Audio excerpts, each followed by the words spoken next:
Hasn't this NBA season been great? Like one of the most entertaining you've seen in such a long time. I mean, you got guys like Russell Westbrook out here attempting to end people's careers, James Harden doing numbers on top of numbers, and Giannis. Oh my god, what the hell is you talking about? This is the most pointless season in NBA history. I mean, it's just gonna be the Warriors and Cavs in June, so none of this even matters. Is what I'm sure you've all heard at some point in time when you were talking about how entertaining this season has been. Well, to that, I say this. Shut the hell up. Let me enjoy what I'm seeing here, you pessimistic son of a... It's not unusual to be loved by anyone. Upsets happen, right? For example, I don't know, the 8th seeded Denver Nuggets eliminating the number 1 seeded Seattle Supersonics from the NBA.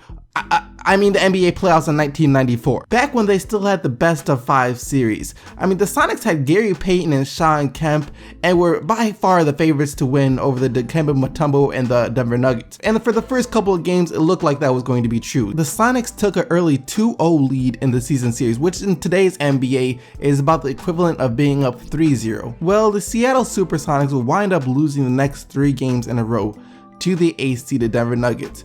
Yep. Don't let the fact that the Warriors blew a 3-1 lead in the NBA Finals distract you from the fact that the Seattle Supersonics blew a 2-0 lead against the Denver Nuggets. What is love? Baby, don't hurt me. I remember this like it was just yesterday. The 8th seeded Memphis Grizzlies versus the number 1 seed San Antonio Spurs. The immortal San Antonio Spurs. Oh well, the semi-immortal San Antonio Spurs. This was the first time the Grizzlies had gotten to the postseason in 4 years. And in team history since moving from Vancouver, they have never made it out the first round. Well, none of that mattered at all. Zach Randolph absolutely dominated the Spurs in that series, and the Grizzlies went on to win 4-2. However, since then, the Spurs and the Grizzlies have met 2 times in the NBA playoffs, and the Spurs swept the Grizzlies both times. I believe I can fly. With everything Knicks fans have gone through so far this season, I think they needed this. In the shortened 50-game season, these teams are only separated by 6 games. Yep, a measly 6 games separated the number 1 seed from the number 8 seed. I doubt we'll ever see that happen again. Anyways, since these 2 teams weren't actually that far apart when it came to performance in the shortened regular season, you could probably expect this to be a pretty close 5-game series. And you'd be right. The series came down to a single shot in Game 5 when Knicks guard Allen Houston hit a mid-range jumper with under a second left to break Pat Riley's heart and give the Knicks the series win. And unlike every other team mentioned in this video, the Knicks would actually advance even further into the playoffs. However, not unlike every other season in New York Knicks history, this one would end in heartbreak as well for New York Knicks fans. Don't get me wrong, they made it to the NBA Finals, but along the way they lost their best player in Patrick Ewing in the Eastern Conference Finals, and they go on to lose in the NBA Finals to the San Antonio Spurs. Ain't no mountain high, ain't no valley. Here's some ammo for all of you newly acclaimed Golden State Warriors fans since 2015. You can now use this to try and defend yourself from some of these outrageous and outlandish accusations of being a bandwagon fan. Because before the Warriors were the favorites to beat anyone at all, they were the undeniable underdogs, going up against the Dallas Mavericks, who are fresh off a heartbreaking loss to the Miami Heat in the 2006 NBA Finals. There was probably one person in the entire world that was giving this Warriors team a shot to take down the Mavs. And if you are that newly acclaimed loyal Golden State Warriors fan since 2015 that's watching this video, then you're that one person in the world, right? Well, if so, then congratulations, because your unwavering faith in the Golden State Warriors has paid off. Hotheads, I mean the hot shooting Baron Davis and Stephen Jackson proved to be too much for the Dallas Mavericks, as the Mavericks won this series in 6 games.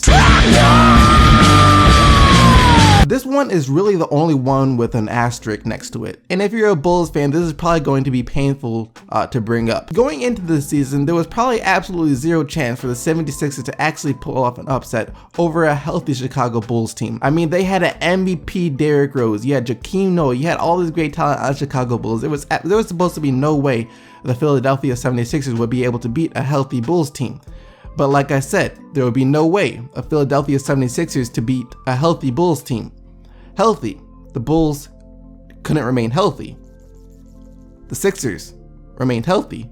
The Sixers beat the Bulls. Of course, you all know what happened next. Derrick Rose goes down in Game 1, tears his Achilles, 4th quarter Game 1, it's a wrap. Absolutely the most devastating thing that could ever happen to a Bulls fan and to the NBA at that point. The Bulls were supposed to challenge the Miami Heat and possibly win the NBA championship that year, but the basketball gods had other plans for the Chicago Bulls. The Bulls still did manage to take it to 6 games without their MVP and also without Joakim Noah, as he went down with injury that season as well. And it came down to Andre Iguodala making free throws to seal the game in game 6. Yep, Andre Iguodala making free throws in the NBA playoffs sealed the game for the Chicago Bulls. Man, the NBA is just full of surprises. After that, the Sixers would actually go on to challenge the Boston Celtics and take them to 7 games before falling, and then they'd start the process. In case you couldn't tell, I was inspired to make this video by the amount of surprise that happened in last night's games.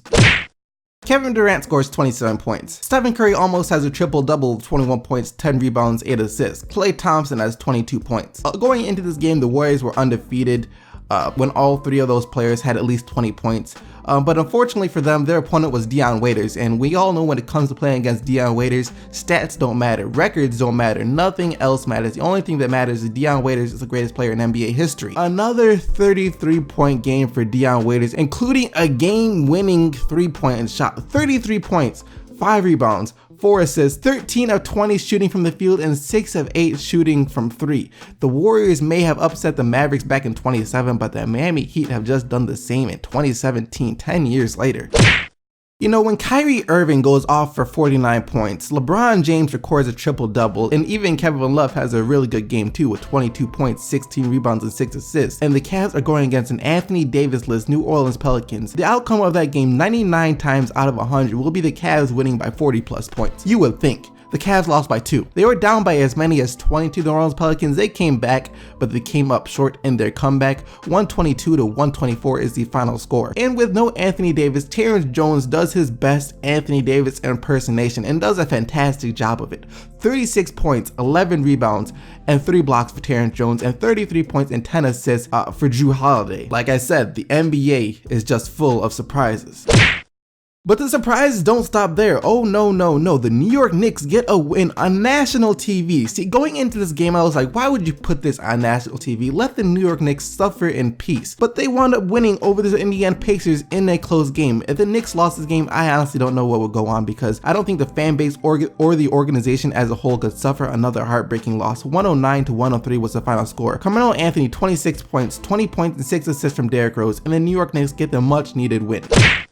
I don't know what Russell Westbrook has against Rudy Gobert, but he attempted to end this man's career. Luckily, he missed the dunk. Luckily, if you are Rudy Gobert, he missed that dunk because it was about to be a wrap. But Russell Westbrook may have missed that dunk, but he didn't miss the final shot to give the Thunder the 97-95 win over the Utah Jazz. Russell Westbrook snapped out of his slump yesterday. Well, kind of. He still didn't shoot the ball extremely well from the field, 11 of 29, but he did have 38 points, 10 rebounds, 10 assists, and 4 steals for the Oklahoma City Thunder. This is actually kind of a surprise too. The Atlanta Hawks have been actually playing really good basketball coming into this game, and the Los Angeles Clippers are without basically their 2 best players in Blake Griffin and Chris Paul. However, the Clippers still got the win, led by Austin Rivers, who had a phenomenal game, 27 points, 6 assists, and 4 rebounds. And you know, this was just a low-key upset.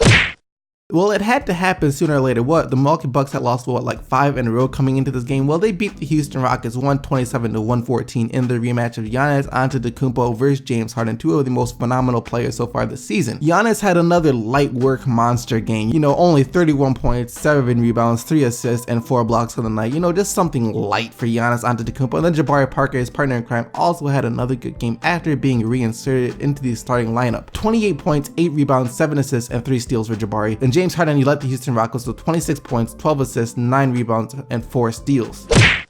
The Washington Wizards still remain hot. They lost to the Pistons off a heartbreaking Marcus Morris tip in the game prior to this one, but they bounced back well in beating the Charlotte Hornets in 109 to 99. John Wall with 24 points, 7 assists, a characteristic only 1 steal. You know, he gets at least 2 every game, but only 1 this game, but it didn't matter. Markieff Morris, another solid game with 23 points and 8 rebounds, and the Washington Wizards continue to bounce back after their really slow start to the season. John Lure for the Pistons started out this game extremely hot, hitting his first 6 shots from the field and scoring 15 points, and this was basically the theme of the game. Pistons make everything their first quarter and then go on to miss everything else. John Lure finished the game with 6 of 11 from the field. Like I said, he hit his first 6 shots, didn't make a single shot after that, and the Pistons lose to the Sacramento Kings 109 to 104. 22 points, 14 rebounds, 6 assists, 2 blocks, and 2 steals for DeMarcus Cousins. The least surprising thing was the San Antonio Spurs going out and beating the Brooklyn Nets. Well, San Antonio Spurs didn't have Kawhi Leonard. You take a piece out the Spurs and it doesn't affect them whatsoever, even if it's a piece as great as Kawhi Leonard himself. You'll get guys like Patty Mills and David Lee who will come in and do numbers off the bench in place of Kawhi Leonard. 20 points for Patty Mills, 15 points for David Lee, and LaMarcus Aldridge had 16 points, 9 rebounds, and 5 assists for the San Antonio Spurs. And that wraps up all the action for the Day 91 recap of the 2016-2017 NBA season. And now it's time to get into the Player of the Day. Here are the nominees. Of course, you have Dion Waiters and his 33 points, including a game-winning 3 over the Golden State Warriors. You have Giannis Antetokounmpo and his 31 points, 7 rebounds, 3 assists, and 4 blocks. Russell Westbrook and his 38 points, 10 rebounds, 10 assists, and 4 steals. Or Terrence Jones and his 36 points, 11 rebounds. There you guys have it. Those are the nominees for today. Like always, you can go vote for who you want to see win on the Amino Hardwood NBA app. The link to the poll will be in the description as well as in the comment section below. Hope you guys enjoyed the video. Leave a like on the video if you did, and don't forget to subscribe for more daily NBA videos. And you guys already know that I'll be right back here tomorrow with some more NBA fire. So until then, keep getting the Bucks, Team SDC, and I'm out of here.